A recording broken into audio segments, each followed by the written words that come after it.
Welcome to 108 news Telugu. బులెటిన్లో ముందుగా headlines. Congress BRS నేతలకు కామారెడ్డి ఎమ్మెల్యే చురకలు. సభా మర్యాద పాటించకపోతే శిక్షించాలి అంటూ డిమాండ్. లిక్కర్ కేసులో సిబిఐ ఛార్జ్షీట్పై విచారణ. కవితను వర్చువల్గా హాజరుపరిచిన అధికారులు. ఒలింపిక్లో భారత పథకాల జోరు. హ్యాట్రిక్ పక్కా అంటున్న భారత ఆటగాళ్లు. సుగాలి ప్రీతి కేసు రీఓపెన్. తన పవర్ ఏంటో చూపిస్తా అంటున్న పవర్ స్టార్. ప్రజల ప్రాణాలతో చెలగాటలాడుతున్న రాఘవేంద్ర టిఫిన్ సెంటర్. తనిఖీలో బయటపడిన విస్తుపోయే నిజాలు. హౌస్లో తెల్ల రేషన్ కార్డుల లొల్లి. ఉత్తమ్ కుమార్ రెడ్డికి గంగుల కమలాకర్ సవాల్. ఈ తమ్ముడిని అలా మోసం చేసింది కాబట్టే జాగ్రత్త అంటూ కేటీఆర్ని హెచ్చరించా. సబితాపై Revanth Reddy fire. Delhi liquor scam కేసులో కవితపై ఏసీబీ ఛార్జ్షీట్పై ఈరోజు రౌస్ ఎవెన్యూ కోర్టులో విచారణ జరిగింది. కవితను అధికారులు వర్చువల్గా హాజరు చేశారు. కాగా సిబిఐ కేసులో A17గా కవితను చేర్చారు. విచారణను ఆగస్టు 9కి వాయిదా వేస్తున్నట్లు కోర్టు తెలిపింది. కాగా ఈ కేసుకు సంబంధించి ఛార్జ్షీట్ స్క్రూటినీకి కవిత తరపున లాయర్ సమయం కోరగా ఇప్పటికే చాలా సమయం ఇచ్చామని జడ్జి కావేరి బవేజా చెప్పుకొచ్చారు. ఇదిలా ఉంటే లిక్కర్ స్కామ్ కేసులో ఈ సంవత్సరం మార్చి 16న కవితను ఢిల్లీ పోలీసులు అరెస్ట్ చేశారు. అప్పటి నుంచి ఆమె తిహార్ జైలులోనే ఉన్నారు. పలుమార్లు బెయిల్ కోసం పిటిషన్ వేసినప్పటికీ కోర్టు తిరస్కరించింది. ఈరోజు ఉంటాం, రేపు పోతాం, కానీ తరతరాలు మనల్ని గుర్తుంచుకునేలా ఉండాలి. ప్రతి ఒక్కరికి సభా సంస్కారం కలిగి ఉండాలి. ఈ 2024 సంవత్సరంలోని తెలంగాణ 3వ శాసనసభలో ఉన్నటువంటి ఈ 119 మంది గురించి గొప్పగా చెప్పుకునేలా అందరం ప్రవర్తిద్దాం అంటూ కామారెడ్డి ఎమ్మెల్యే ఇరు పార్టీ వర్గాలకు చురకలు అందించారు. సభ మర్యాదలు పాటించకుండా ఇష్టం వచ్చినట్టు ప్రవర్తించిన వాళ్ళని మళ్ళీ అలా చేయకుండా శిక్షించాలి అంటూ అసెంబ్లీ సభ్యులపై ఘాటుగా స్పందించారు. మీ అనుమతితో ఒక్క 2 నిమిషాలు అందరికి సంబంధించిన విషయం అన్న. నేను కొత్తగా ఈ సభలోకి వచ్చిన, నేను నిన్న కూడా చెప్పినాం, సభ ద్వారా ఎన్నో మాట్లాడాలా, ప్రజలకు పనికొచ్చే మాటలు మాట్లాడాలని చెప్పి నేను కూడా అనుకున్నాను. ఒక్క 2-3 నిమిషాలు ఇవ్వండి దీని గురించి. అన్న, నేను రాత్రులు కూర్చుండి డేలో కూర్చుండి కొత్తగా స్కూల్కి పోయినోడు రాసుకున్నట్టు రాసుకుంటున్నాను. ఇది ఈ సబ్జెక్టులన్నీ కొత్తగా స్కూల్కి పోయినాడు కొత్త బ్యాగ్ వేసుకొని ఎట్లా పోతాడో అట్లా వస్తున్నాం. వీడికి వచ్చి చూస్తే ఏమవుతున్నది, ర్యాగింగ్ లాగా ఉన్నది. అన్న, నేను ఎవరిని ఉద్దేశించి మాట్లాడి, దయచేసి 50 మంది కొత్తలు ఉన్నాము, ఇంకొక 60 మంది పాత వాళ్ళు ఉన్నారు, చాలా సీనియర్లు ఉన్నారు. అన్న, మార్గదర్శకంగా ఉండాలనేది నా ఆలోచన. సభ నడుస్తుంటుంది, సభ్యుడు మాట్లాడుతుంటాడు, ఒక 4 అక్కడ నిలబడి మాట్లాడతారు, ఒక 3 ఇక్కడ నిలబడి మాట్లాడతారు. సభ నడిపేటప్పుడు కనీసం సభా సంస్కారం ఉండాలి. మనం మాట్లాడకూడదు, సభాధ్యక్షుడు చూస్తాడు అనే ఆలోచన ఉండాలి. శాసనసభ వ్యవహారాల మంత్రి గారికి నేను కోరేది ఏంటంటే, అన్న, రేపటికి మనం మార్గదర్శకంగా ఉండాలని కోరుకుంటున్నాం. కొత్తగా వచ్చిన పోయి రేపు పొద్దున మారకపోతావా, నేను చూడకపోతానా అని ఎవరన్నా అనుకుంటుండొచ్చు మనసులో. నేను మారే వ్యక్తిని కాదన్నా, రాజకీయాలకు నేను కొత్త కాదు, నేను జిల్లా పరిషత్ చైర్మన్గా చేసిన. నిజాయితీగా గెలవాలని చెప్పి ఇన్ని సంవత్సరాలు పట్టింది తప్ప ఏదో వంకరతో వల్ల గెలవాలనుకుంటే ఎన్నడో వచ్చేవాడిని. కానీ ఇవాళ కూడా అందరూ కష్టపడే వచ్చినా ఇక్కడికి వచ్చిన తర్వాత మారుతున్నారా, లేకపోతే ప్రజల్లో మాట్లాడే మాటకు అక్కడున్న సీరియస్నెస్ ఇక్కడ ఉండదా అనేది నాకు అర్థం కావట్లేదు. అన్న, ఒక సభ్యుడు మాట్లాడుతూ ఉంటారు, మొన్న పెద్ద ఆయన అన్నాడు, నేను మాట్లాడేటప్పుడు ఎవరు ఉండరు, అందరు పోతారు, నేను అయినా సరే రికార్డులో ఉంటుందని మాట్లాడాల్సి వస్తున్నది అని చెప్పాడు. అన్న, సభలో ఉన్న సభ్యులు అందరూ కూడా వింటే మాట్లాడే వ్యక్తికి ఉత్సాహం ఉంటుంది, మాట్లాడిన మాటకు విలువ ఉంటుంది. నోటైన మాట మీ ద్వారా ఉన్న ఇక్కడ 119 మంది ద్వారా అన్ని నియోజకవర్గాలకు వెళ్ళే పరిస్థితి ఉంటుంది. అది చేయాల్సింది పోయి అందరం ఇష్టం ఉన్నట్టే వెళ్ళి వస్తున్నాం. సరే, టీ బ్రేక్ అని ఉదయం 10 గంటలకు స్టార్ట్ అయితే ఒక 12 గంటలకు టీ బ్రేక్ ఇచ్చినా అందరూ ఒకసారి పోయి ఒకసారి వస్తారు. ఇది నడుస్తూనే ఉంటుంది, పోయేటోళ్ళు పోతుంటారు, వచ్చేస్తూనే ఉంటారు. కాలేజీల ఇంటర్మీడియట్ పిల్లల్ని చూసినట్టు అవుతున్నది తప్ప టీచర్ అటు చూసేసరికి ఒక పీరియడ్ అటండి ఈయనకెళ్ళి వెనక డోర్లకి వెనకకి వెళ్ళిపోయినట్టున్నది. ఇది పరిస్థితి అన్న. నేను ఎవరిని అవమానించట్లేదు. ఈ సభ అంటే నాకు గౌరవం, ఇది చట్టసభ. ఈ చట్టసభలో ఖచ్చితంగా అందరం గౌరవంగా ఉండాలా. రేపు పొద్దున రాజకీయాలు నేను కక్ష ద్వేషాలతో ఉండాలని నేను కోరుకోవట్లేదు. అందరితోని మంచిగా ఉండాలి, కానీ మంచిని మంచి అనాలా, చెడుని చెడు అనాలా. అన్న, ఇవాళ రుణమాఫీ ఉంది, నాకు అవసరం లేదు, నేను రావద్దని అనుకోవచ్చు, కానీ అది కాదు. చేస్తుంది మంచి పని, ఏ పార్టీ అనేది అనవసరం. ప్రభుత్వంలో ఒక సభ్యుడిగా ఉన్నాం, ఆ ప్రభుత్వం నాది, నేను ఇది కాంగ్రెస్ ప్రభుత్వం అని మీరు అనుకుంటుండొచ్చు, కానీ ఇది తెలంగాణ రాష్ట్ర ప్రభుత్వం అని నేను అనుకుంటున్నాను. ఈ రాష్ట్ర ప్రభుత్వంలో 119 మంది సభ్యులం ఉన్నాం. ఈ ప్రభుత్వం మనందరిది.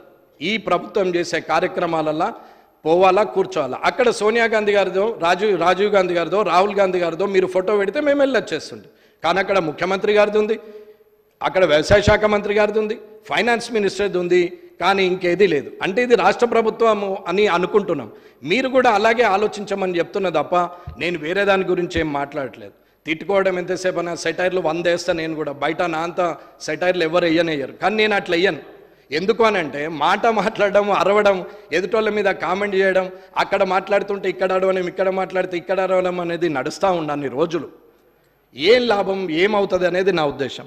ఇకపోతేనా ఇప్పటి వరకు కూడా సభ గురించి నేను తప్పుగా మాట్లాడలేదు. ఇది కూడా నేను ఎందుకు మీ ద్వారా నేను ఎందుకు చెప్పాల్సి వస్తుందంటే, నేను మీడియా పాయింట్ మీద మాట్లాడినాం, ఇక్కడ మాట్లాడలే పరిస్థితి లేక, అంటే అలవాటు కావాలి. ఒకసారి ఇక్కడ మాట్లాడితే రెండోసారి నాకు స్టార్టింగ్ ట్రబుల్ ఉండదు కాబట్టి. సరే, అక్కడ మాట్లాడినప్పుడు కనీసం మార్పు వస్తుంది అనుకున్నాం. పేపర్లో వచ్చింది. నన్ను నేను ఏదో గొప్పగా అనుకుంటుండేమోని, మీరందరూ అపార్థం చేసుకుంటారేమోని నేను ఇందులో మాట్లాడడానికి మళ్ళీ చెప్పాను తప్ప ఇంకా వేరే ఉద్దేశం లేదు. ఎక్కడైనా ఏదైనా సరే ఇది ఒక్కసారి గౌరవ శాసనసభ్యులందరూ కూడా మనం రేపటి మనం ఉంటాం పోతాం. రేపు పొద్దున ఎంతోమంది ఉన్నారు, ఎంతోమంది రాజకీయ నాయకులు వచ్చారు. టక్కనే చెప్పమంటే 5-6 పేర్లకు ఎక్క చెప్పలేం. ఆ 5-6లో మనం ఉందాము అనేది మన ఆలోచన. ఆ 5వ 6వ నంబరో 7వ నంబరో 10వ నంబరో మనం ఉండాలనేది ఆలోచన తప్ప ఏం లేదు. ఈ 2024 నుంచి ఏదైతే ఈ శాసనసభ ఉందో, ఈ 3వ శాసనసభ ఉందో, ఇది ఎల్లకాలం తెలంగాణ ఉన్నన్ని రోజులు, తెలంగాణలో జనం ఉన్నన్ని రోజులు, ఈ శాసనసభ ఉన్నన్ని రోజులు ఈ 119 మంది గురించి గొప్పగా చెప్పుకోవాలనేది నా కోరిక. ధన్యవాదాలు. ఉప ముఖ్యమంత్రి పవన్ కళ్యాణ్ గారిని కలిసి వినతిపత్రం అందించిన సుగాల ప్రీతి తల్లి శ్రీమతి పార్వతి, మా అమ్మాయి సుగాల ప్రీతిపై అఘాయిత్యానికి పాల్పడి హత్య చేసిన కేసును సిబిఐకి అప్పగిస్తూ గత ప్రభుత్వం జీవో ఇచ్చింది. అయితే సిబిఐ వరకు కేసు వెళ్లలేదు అని సుగాల ప్రీతి తల్లి శ్రీమతి పార్వతి కన్నీటి పర్యంతమయ్యారు. రాష్ట్ర ఉప ముఖ్యమంత్రి పవన్ కళ్యాణ్ గారిని కలిసి వినతిపత్రం అందించారు. మంగళవారం సాయంత్రం మంగళగిరిలో శ్రీ పవన్ కళ్యాణ్ గారిని తన కుటుంబంతో కలిసి వినతిపత్రం ఇచ్చి ఆవేదన వ్యక్తం చేశారు. తమ బిడ్డకు జరిగిన అన్యాయం మరే ఆడబిడ్డకు జరగకుండా చూడాలని కోరారు. సిబిఐ దర్యాప్తు ప్రారంభించేలా చర్యలు తీసుకోవాలని ఎన్నోసార్లు విజ్ఞప్తి చేసినా స్పందన రాలేదన్నారు. ఈ కేసు విషయంలో తమకు న్యాయం చేయాలని కోరారు. ఉప ముఖ్యమంత్రి వర్యులు శ్రీ పవన్ కళ్యాణ్ గారు స్పందిస్తూ సుగాల ప్రీతి కేసు విషయంలో ఆమె తల్లి శ్రీమతి పార్వతి గారు పోరాడుతూనే ఉన్నారని, ఈ విషయంపై పోలీసు అధికారులతో మాట్లాడతానని తెలిపారు. బీఆర్ఎస్ ప్రభుత్వ హయాంలో ఒక్క రేషన్ కార్డు ఇవ్వలేదన్న మంత్రి ఉత్తమ్ కుమార్ రెడ్డి వ్యాఖ్యలకు గంగుల కమలాకర్ కౌంటర్ ఇచ్చారు. బీఆర్ఎస్ ప్రభుత్వం ఎన్ని రేషన్ కార్డులు ఇచ్చిందో ఆధారాలతో సహా గంగుల కమలాకర్ ఉత్తమ్ కుమార్ రెడ్డి ప్రశ్నలకు సమాధానమిచ్చారు. ఉమ్మడి రాష్ట్రం ఉన్నప్పటి నుండి తెలంగాణ ప్రజల కోసం పోరాడింది కేసీఆర్ ఒక్కడే అని వ్యాఖ్యానించారు. రాష్ట్ర బడ్జెట్లో రేషన్ కార్డులకు సరైన ఆదరణ లేకపోతే 50,000 రేషన్ కార్డులు సరిపోకపోతే అదనంగా మరో 35,000 జోడించి ఇచ్చామని పేర్కొన్నారు. మా ప్రభుత్వంలో 6,47,000 కొత్త రేషన్ కార్డులు ఇస్తే మంత్రి ఉత్తమ్ కుమార్ రెడ్డి గారు ఒక్క కొత్త రేషన్ కార్డు ఇవ్వలేదని అబద్ధాలు ఆడుతున్నారని గంగుల కమలాకర్ మండిపడ్డారు. గౌరవ మంత్రి గారు, వి రెస్పెక్ట్ యూ, ఒక్క రేషన్ కార్డు ఇవ్వలే అన్నాడు సార్. I'm challenging sir. నేను ఒక 4.5 సంవత్సరాల నుంచి చేసిన 91 లక్ష మాత్రమే ఫస్ట్ నేను చెప్పింది సార్. సార్, సమైక్య రాష్ట్రంలో తెలంగాణ ఆంధ్ర విడిపోయినప్పుడు మనకున్న కార్డ్స్ కేవలం 54 లక్షలు మాత్రమే ఇచ్చింది sir. Sir on record sir. And national food security cards వాళ్ళు కేంద్ర ప్రభుత్వము మీకు 54 లక్షల రేషన్ కార్డ్సే ఇస్తామన్నారు. వారేమన్నారు 91 లక్షలు అన్నారు. కాదు సార్, తెలంగాణ గౌరవ ముఖ్యమంత్రి కేసీఆర్ గారు మీరు 54 లక్షలు ఇస్తే మా పేదలు ఏం కావాలి, స్టేట్ భరిస్తుందని చెప్పేసి ఆ రోజు 35,50,000 స్టేట్ ఫుడ్ సెక్యూరిటీ కార్డ్స్ ఇచ్చారు సార్. ఇది అది కార్డు. ఇంకో నెంబర్ 2 మళ్ళీ ఒక కార్డు ఇవ్వలేను సార్. ఇది మీకు పంపిస్తా సార్. డేట్ సార్ 2016 నుంచి 2022 వరకు శ్రీధర్ బాబు గారు సజీవ సాక్ష్యం. 2021లో నేనే న్యూ రేషన్ కార్డు లాంచ్ చేసింది భూపాలపల్లి జిల్లా కాన్స్టిట్యూన్సీలో, భూపాలపల్లి జిల్లాలో భూపాలపల్లి దగ్గర. నేను 2021లో 3,11,000 కార్డ్స్ ఆరో ఇచ్చాము. ప్రతి ఇయర్ ఇచ్చుకుంటా పోయి సార్ 6,47,000 కమిషన్ ఉన్నారు కదా సార్, రికార్డు చెప్పారు. ఇప్పుడు 6,47,000 ప్రతి సంవత్సరం ఇచ్చుకుంటా వచ్చి 20,70,000 మంది లబ్ధిదారులు sir. This is on record sir. ఇది ఫెయిల్ అయితే గిట్ట I will quit from the assembly sir.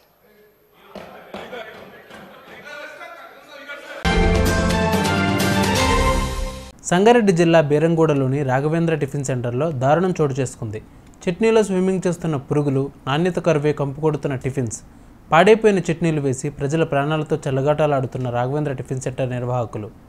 Raghavendra tiffin సెంటర్పై దాడులు చేపట్టిన ఫుడ్ సేఫ్టీ అధికారులకు దిమ్మ తిరిగిపోయే దృశ్యాలు ఎదురయ్యాయి. రాఘవేంద్ర టిఫిన్ సెంటర్కు ఇండివిడ్యువల్ లైసెన్స్ లేదు, అన్నింటికీ కలిపి ఒకటే లైసెన్స్. పోనీ ఆహారం ఏమైనా బాగుందా అంటే పాచిపోయిన వాసనతో గబ్బుగొడ్డే టిఫిన్స్, దానితో పాటు లైసెన్స్ సైతం రెన్యువల్ చేయకుండానే నడుపుతున్న వైనం. ప్రజల ఆరోగ్యాలతో వ్యాపారం చేసే ఇలాంటి వాళ్ళకి తగిన శిక్ష విధించాలని స్థానిక ప్రజలు పోలీసు అధికారులను కోరుతున్నారు. రాఘవేంద్ర హోటల్ వీధిలో ఉందా చెప్పండి. రాఘవేంద్ర హోటల్ వీధిలో ఉందా లేకపోతే ఒక సెకండ్ ఏమైనా చెక్ చేశారా? చూడు, ఇక్కడ వీడియో ఎట్టుంది, లోపల వీడియో ఎట్టుంది. నేను మార్నింగ్ మీకు వీడియోస్ పెట్టాను కదా సార్, పెట్టాను కదా వీడియోస్ కంప్లైంట్ చేయండి. బయట ఇచ్చేవాడు 30 రూపాయలు టిఫిన్కి ఇస్తే మీ దగ్గర 90 రూపాయలకి ఎందుకు వస్తున్నాం? మనం ఎందుకు వస్తున్నాం? నీట్గా ఉంటానని.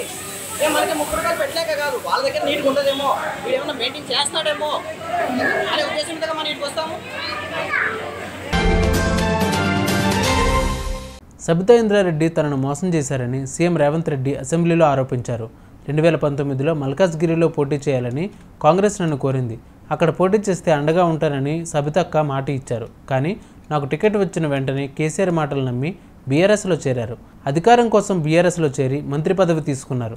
తమ్ముడు లాంటి నన్ను మోసం చేశారు కాబట్టే కేటీఆర్ను నమ్మవద్దని చెప్పా అని సీఎం వివరణ ఇచ్చారు.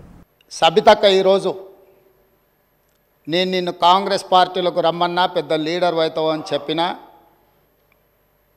పార్టీకి నీకు భవిష్యత్తు ఉంటుందని చెప్పినా అని చెప్పింది. అది వాస్తవం. కానీ ఇంకొక విషయం, ఇది మా ఇద్దరి మధ్యలో వ్యక్తిగతంగా జరిగింది. వ్యక్తిగతంగా జరిగిన చర్చని ఈరోజు సబితక్క సభలో పెట్టింది కాబట్టి దీని కొనసాగింపుగా జరిగిన కొన్ని చర్చలు కూడా నేను సభలోనే చెప్పాలి. 2000 వారి మాట విశ్వసించి సొంత అక్కగానే భావించి కుటుంబ సంబంధాల నేపథ్యంలో, ఇతర రాజకీయ పరిణామాల నేపథ్యంలో నేను కాంగ్రెస్ పార్టీలో ఆనాడు తెలుగుదేశం పార్టీ సార్ సభను ఆర్డర్లో పెట్టండి సార్, వాళ్ళు కూర్చోబెట్టండి సార్, వాళ్ళు మాట్లాడేటప్పుడు వాళ్ళు వేస్తారు.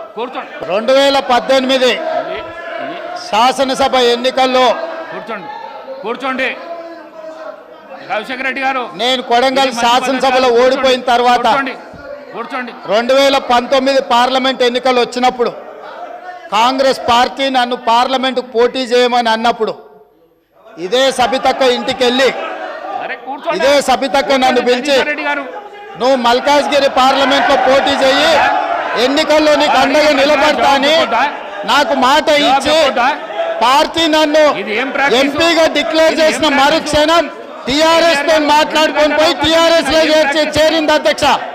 తమ్ముడుగా నన్ను పిలిచి మల్కాజ్గిరి పార్లమెంట్ లో ఎన్నికల్లో పోటీ చేయమని నన్ను ప్రోత్సహించి పార్టీ నన్ను ఎన్నికల్లో అభ్యర్థిగా నిర్ణయించిన తర్వాత కేసీఆర్ మాటలకు అధికారం కోసం కాంగ్రెస్ ను వదిలి టీఆర్ఎస్ పార్టీలో చేరి మంత్రి పదవి పొంది తమ్ముని మోసం చేసింది కాబట్టి ఈ రోజు నమ్మొద్దు అని కేటీఆర్ కి చెప్పిన అధ్యక్ష. ఇది నిజమా కాదా సబితక్కను గుండె మీద చేసుకొని చెప్పమని ఉంది. నన్ను మల్కాజ్గిరిలో పోటీ చేయి కాంగ్రెస్ నుంచి, నీ ఎన్నికల్లో నేను గెలిపించే బాధ్యత తీసుకుంటా నాకు చెప్పి నేను ఎన్నికల్లో నిలబడడం డిక్లేర్ అయిన తర్వాత కాంగ్రెస్ ను వదిలేసి టీఆర్ఎస్ లో చేరి మంత్రి పదవి పొంది ఈ రోజు వచ్చి మాకు నీతులు చెప్తే మేమేమన్నా అమాయకులమా అధ్యక్ష?